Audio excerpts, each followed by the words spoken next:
早晨，今日係2025年嘅3月7號，又到咗日日講股嘅時間啦。今日繼續同大家追蹤環球嘅指數、油價、金價、焦點美股、加密貨幣嘅價格，呢個禮拜嘅數據同埋重點嘅業績。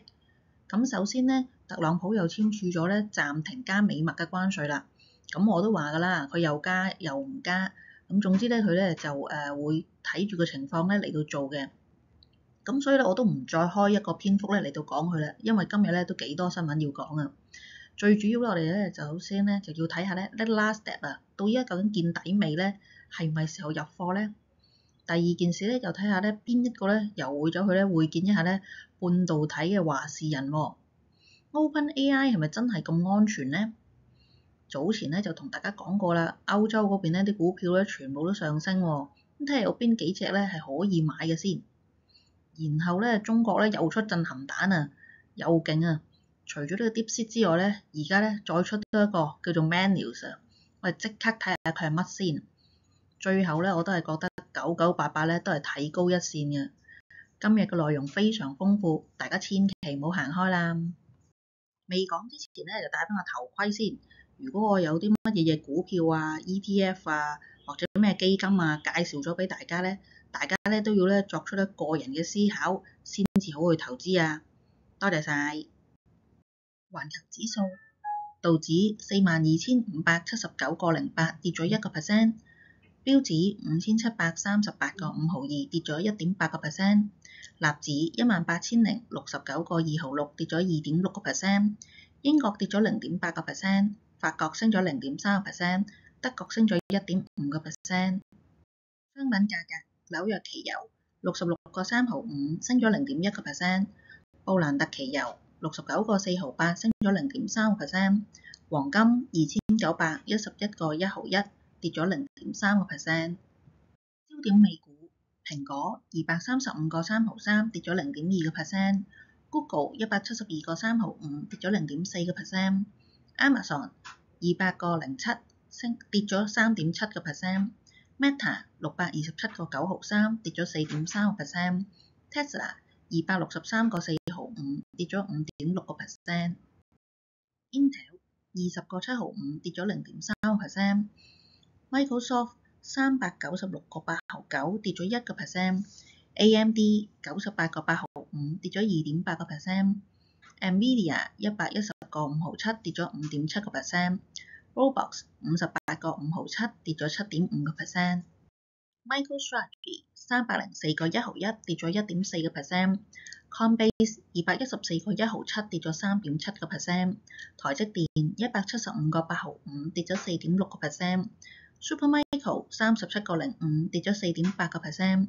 微剛89.2毫7跌咗5.4%，Qualcomm 156.04跌咗1%，Adobe 444.7毫8跌咗1.4%，禮來912.7毫6跌咗1.8%，ARM 117.9毫2跌咗5.5%，Palantir 80.4毫6跌咗10.7%，DJT 21.9毫8跌咗3.2%，Dell 93.02跌咗4.3%，Broadcom 179.4毫5跌咗6.3%，Oracle 150.9毫4跌咗6.6%，Netflix 906.3毫6跌咗8.5%，聯合健康487.7毫2升咗2.5%，輝瑞26.2毫4升咗1.2%，波音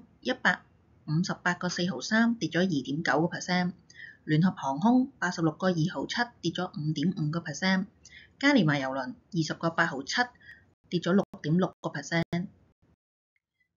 睇下咧，今個禮拜有乜重要數據先？咁啊，當然咧就係呢一個首次申領失業救濟金人數啦。咁預期咧，佢哋咧都會係輕微下跌少少嘅1萬人左右啦。咁點不知呢一個數據幾好喎？就係咧22.100咁樣，連續申請呢個救濟金失業救濟金人數咧就係上升啦，又比佢哋預期多喎。189.700又升咗2000，咁即係話咧繼續失業嘅人咧就繼續失業，咁啊有嘢做嘅人咧其實咧就繼續有嘢做。由於呢個禮拜嘅業績咧都講到悶悶地啦，咁啊不如咧就預先睇下下個禮拜有啲咩業績會派先。咁啊呢個表其實大家可以定住嚟睇嘅。咁首先我哋都係睇下Oracle 啦、BioNTech 啦咁樣先。咁我哋都係回顧翻阿 KUKA 先啦，因為先前講漏咗佢啊。咁啊 KUKA 咧，我依家俾翻5日圖嚟大家睇睇啦。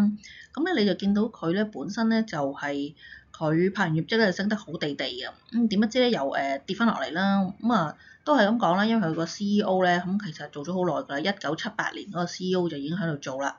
咁啊做咗咁多年，咁啊因為咧就投資失利啦，咁啊先前講，咁啊即係琴日講啦，咁所以咧。我估計就輕微咁樣跌翻落去啦，咁樣最後咧佢都係升嘅，升翻1蚊左右咁樣樣。咁琴晚咧就收報63.7毫8咁樣樣。咁啊一般般啦。咁啊佢本身咧就諗住同阿 Costco 啊同埋 Walmart 嗰邊咧就打過嘅，因為咧佢哋已經係算係第3間大嘅超市嚟㗎啦，即係喺美國嚟到講咧就。好勁㗎啦，第3大係咪？因為 Costco 同埋呢個 Walmart 咧就走向全世界㗎嘛。咁如果 KUKA 都可以全世界進發咧，咁啊呢隻咧就有機會爆升嘅，所以咧就你見到啦，連阿巴菲特咧都揸住㗎。咁跟住再望望 Oracle 啦，佢呢輪咧就其實都叫做跌得幾多㗎啦。咁但係咧就睇翻1年裏邊嘅股價咧，佢都仍然算叫有升嘅，升咗30蚊左右啦。咁啊，琴晚咧就收報150.9毫4咁樣，P/E ratio 咧就係36.9啦，EPS 咧就係4，咁體量又唔算叫好大啦。咁啊，而家暫時睇咧佢就不過不失咁樣嘅。到早前好紅啦，早幾年好紅嘅 BioNTech 啦，係咪？咁因為個個都要打針啊嘛。咁佢咧就琴晚收報咧就110.8毫3 ，P/E ratio 係冇嘅，EPS 咧亦都係負嘅2.16，咁啊成個數咧就係吹出嚟㗎啦嚇，泵出嚟㗎啦嚇。咁啊其實咧佢就冇乜實際嘅盈利支持咁樣嘅，不過體量咧就唔算叫好大咁樣樣。咁啊而家你見到佢啦，咁啊1年裏邊嘅股價咁啊叫做有升嘅。咁如果你可以喺8月份佢最低迷嗰陣時買到咧，咁啊恭喜你啦！咁啊真係，咁我咧就買唔到啦，因為呢啲股票咧，尤其是呢啲醫藥股咧，我就覺得咧，佢死嗰陣時咧，真係跌到好慘嘅，真係。咁啊，你等佢咧嚇，又有唔知啲咩疫苗啊，全世界唔知咩大爆發啦，咁你先至買啦嚇。咁然後咧就到呢個 FMV 啦，FMV 呢個 Franco Lavanda 咧，咁啊係做啲咩嘅咧？佢係做金嘅相關行業，聽清楚啊，係金嘅相關行業咁樣樣。咁佢琴晚咧就收報咧142.6毫7 ，P/E ratio 咧係冇啦，EPS 咧亦都係負嘅3.15嘅。咁由於我就唔係太過清楚呢間公司啦，咁咧就係雖然佢都係叫做少少出名啦，咁啊，但係咧就唔會俾太多意見大家啦，咁啊都係咧順手報一報嘅啫。加密貨幣價格，比特幣90,366.8跌咗0.04%。以太坊2207.6毫8跌咗1.18%，XRP 2.5毫9升咗3.67%，USTD 1蚊冇升跌，BNB 597.1升咗0.28%，SOL 143.8毫3跌咗1.62%，USDC 1蚊冇升跌，ADA 9毫子跌咗7.69%。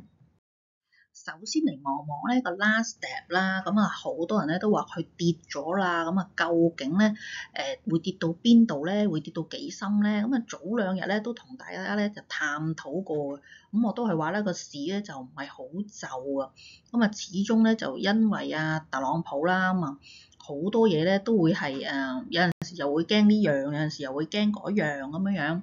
咁變咗咧，其實個大市咧先前咧個啖虛火咧又已經冇咗咯喎，咁啊繼續咧係咁喺度跌㗎啦。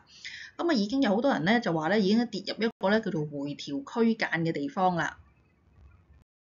咁就再講啦，咁佢無論而家咧呢幾日嗰個市咧就係大市跌啦，三大指數跌啦，呢個黃金都輕微跌翻少少啦，油又跌啦咁樣樣，咁啊變咗咧就好似咧咩嘢都話下跌，咁而且佢哋咧都會話唔會減息嘅，咁樣樣。咁啊，你見唔見到聯儲局啲官員都好似冇乜點講嘢喎，冇先前咁樣起勢喺度出嚟，呢個又講，嗰個又講，呢個又話加，嗰個又話唔加，咁樣咁多嘢講喎，好似依家咧，即係淨係報特朗普一個人講嗰啲嘢咧，都已經夠晒數啦。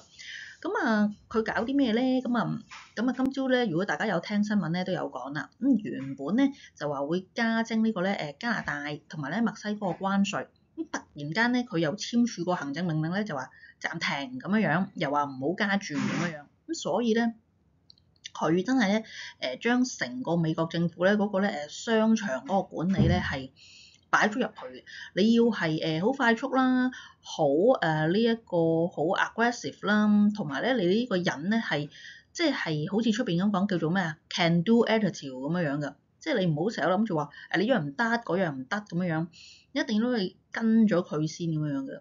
咁佢更加就話啦，呢個關稅嘅政策咧就唔會受呢個股票市場影響嘅咁樣樣，即係佢就唔會話你因為跌咁我就唔做嗰啲咁嘅嘢。但係咧而家又好明顯睇到啦，因為跌咁佢又驚驚地咁話唔做，咁更加有報道講咧就話咧其實咧佢同加拿大嗰個總理杜魯多咧咪成日都笑人哋係美國第51嘅個州嘅州長咁樣嘅，成日都叫人哋做加拿大州長咁樣叫人哋嘅。咁唔知啊嚇，咁佢哋咧就話上一次通話嘅時候咧就話用一個咧友善嘅態度之下咁嚟到作結嘅咁樣。有啲人咧就話咧可能咧當中咧有粗口成分啊，大家喺度互笑啊咁樣啦。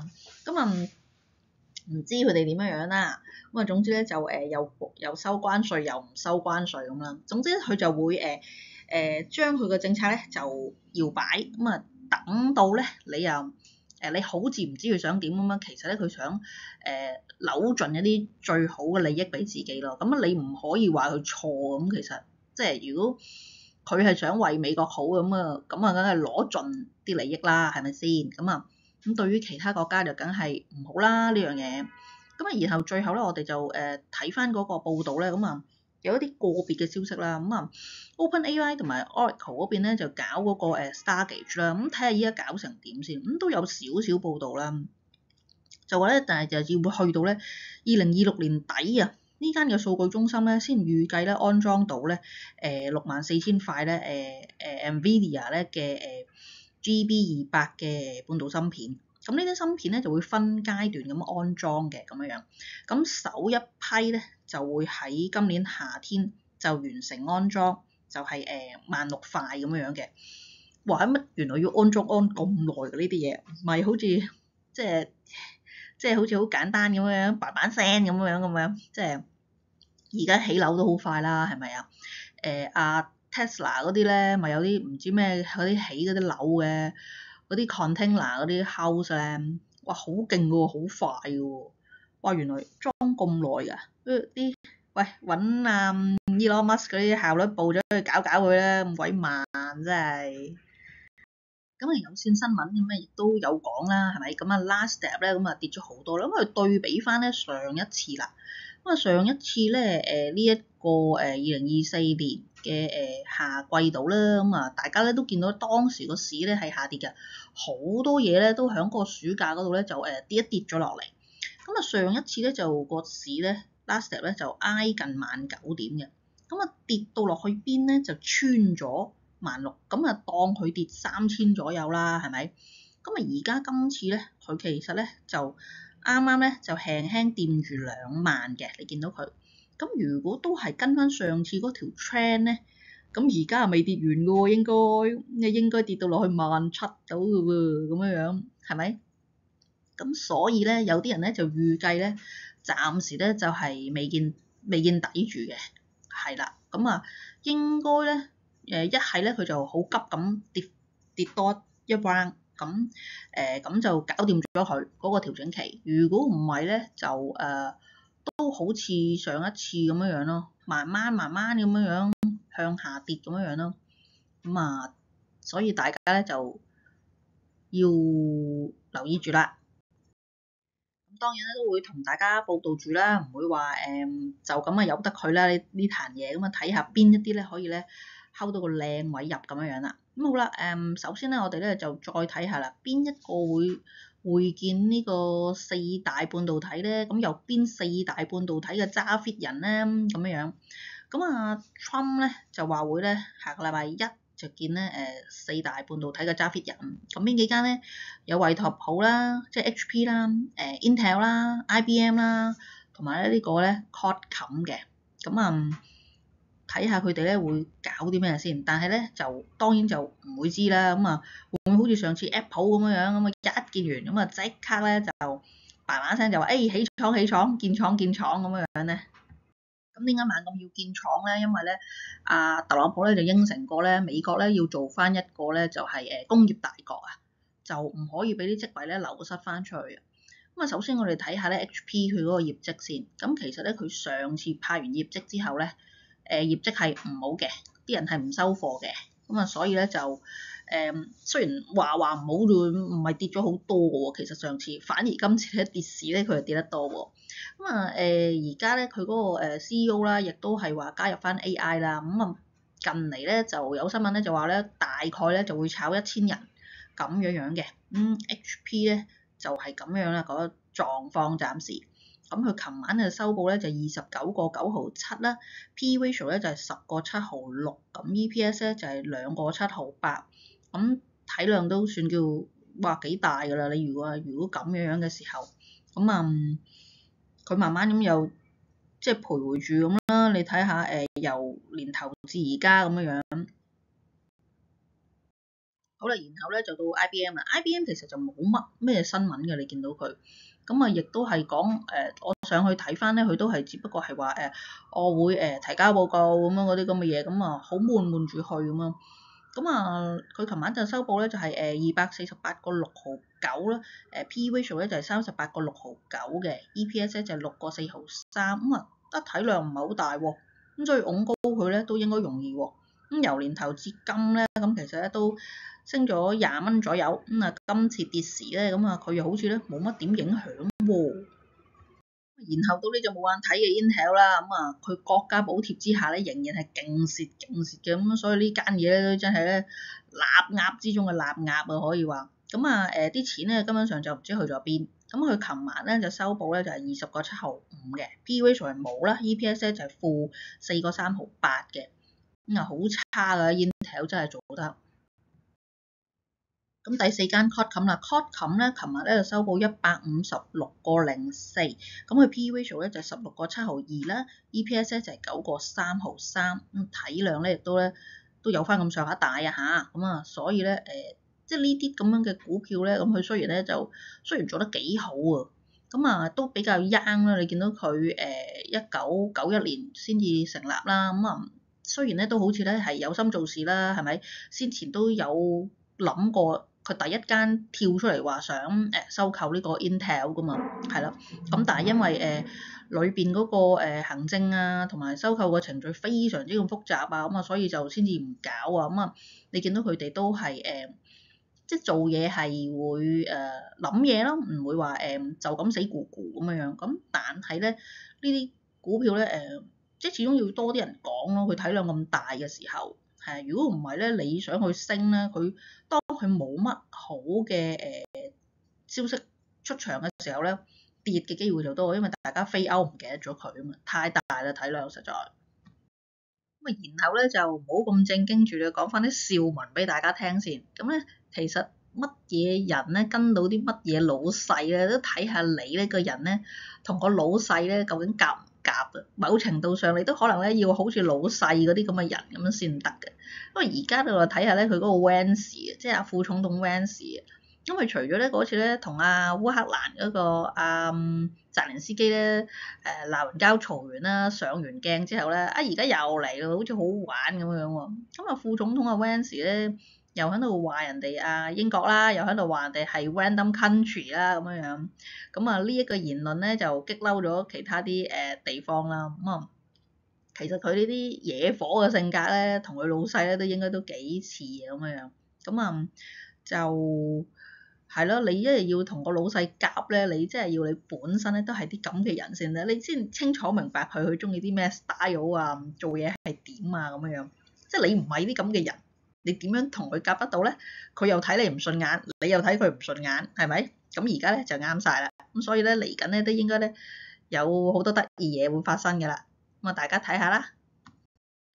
咁我哋睇完啲搞笑嘢，我哋又咧認認真真咁睇翻啲 AI 方面嘅嘢啦。咁啊，而家咧就一個TechCrunch 嘅報導啦。咁啊AI 嘅前 Explorer Lead 啊，就話咧其實 AI 咧就改寫緊佢嗰個咧安全歷史咁話喎。咁啊又改寫緊啲乜嘢嘢咧？咁啊有一位就叫做阿 Miles 啦，咁佢咧就係呢一個嘅前 AI 咧嗰個嘅嘅高層啦，咁啊跟住然後咧佢咧就喺佢嗰個 X 嗰度咧就報道啦，咁其實咧OpenAI 就改寫緊佢嗰個安全歷史，咁啊有機會咧就改緊啲檔案啊，咁啊令到咧佢個安全性質咧就冇咁高咁樣嘅。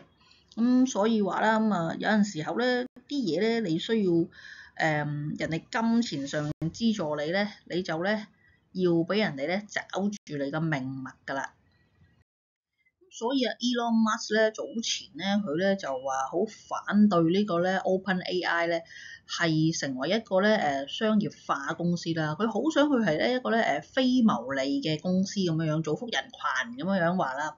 咁啊，佢呢個諗法咧係好嘅，咁但係咧就俾阿 Sam Altman 咧就梗係大家唔啱啦。喂，冇錢啊，點做嘢啊，大佬係咪啊？咁啊，即係你唔可以話 Sam Altman 唔啱嘅，但係咧你始終你係收錢啦，收錢你可能就要替人工作啦，係咪先？幫人做嘢啦咁樣樣。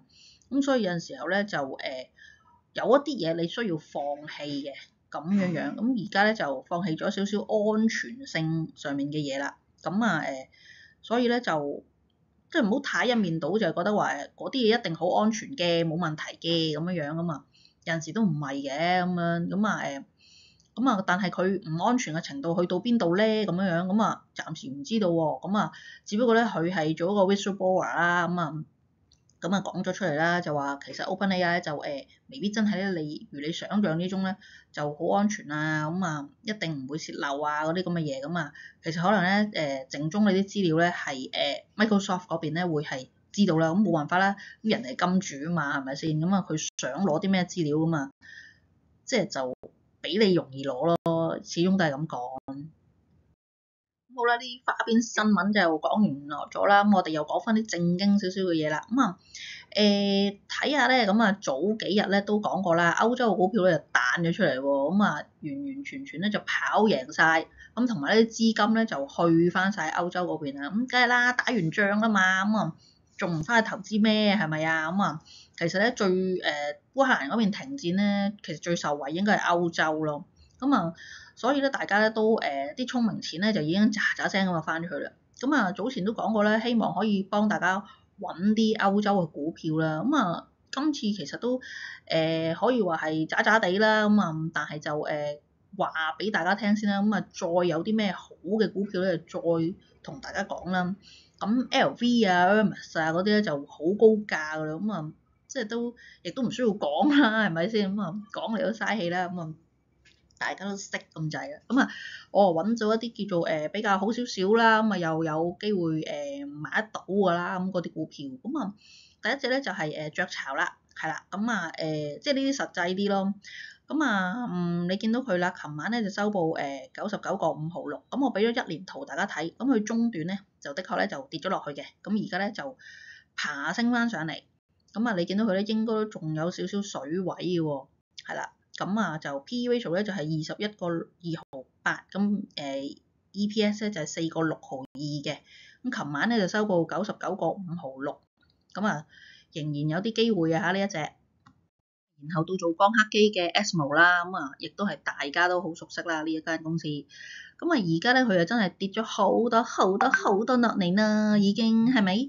咁啊，琴晚嘅收報咧就714.8毫4啦，咁咪P/E ratio 咧就係35.8毫9，EPS 咧就19.8毫9毫2咁樣樣，體量亦都唔算好大，所以我都覺得咧呢一隻咧有機啊，有機會啊，非常有機會啊呢一隻。不過由於咧啲科技嗰邊咧，嗱又要講一講啊，美國咧係有要求過咧 ASML 咧係唔好將一啲光刻機咧賣俾中國嘅。咁咧暫時咧就未揾到其他市場㗎啦，我都強調咗一次。咁所以佢會唔會跌翻落去52周低位咧？咁樣咁52周嘅低位咧就係咧645.4啊，咁都仲有大概50零蚊到跌咁樣。咁啊，但係而家呢個數咧就比起先前咧就已經靚仔咗好多㗎啦。咁啊，睇下大家中唔中意啦。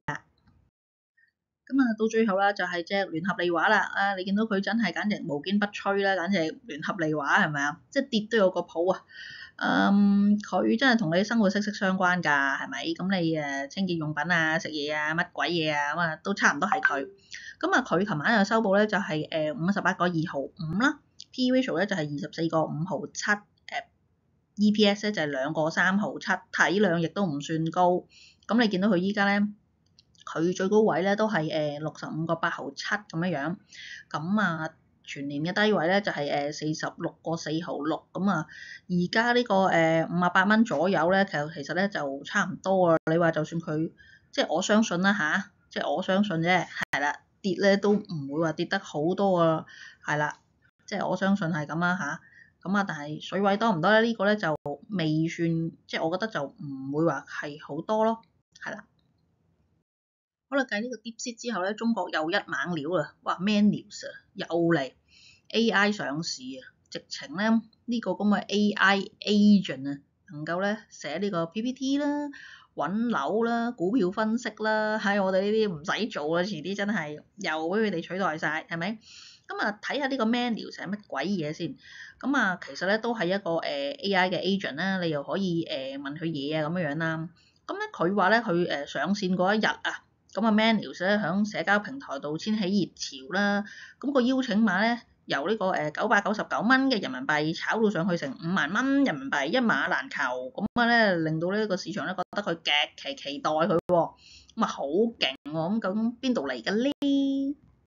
咁啊 MANUS 咧首先咧原來就係個拉丁文啦，咩 mans and mans 咁啊都唔識讀啦，咁啊總之咧就係手腦並用咁解 mind and hand 咁樣啦。咁係由呢個華中科技嘅畢業生啦，就係阿蕭宏，就係團隊帶領開發嘅咁樣。咁啊唔似得上次阿梁文峰咁啊，好似大石頭咁爆出嚟啊，唔知乜水咁樣。